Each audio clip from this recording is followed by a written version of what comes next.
ডান হাতে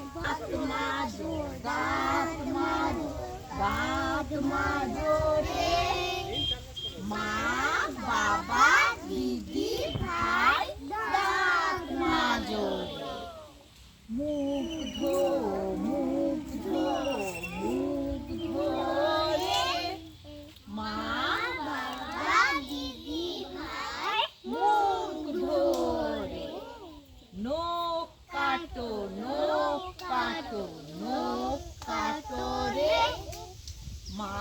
বাবা দিদি ভাই নখ কাটো রে স্নান করো রে মা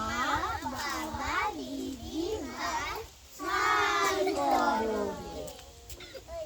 জামা পরো রে মা বাবা দিদি ভাই জামা পরো রে পিঠে ব্যাগ নিয়ে স্কুল যাও রে মা বাবা দিদি ভাই স্কুল যাও রে। এই তো মনে আছে, ভালোই মনে রেখেছো। এবারে 5 ভাইটা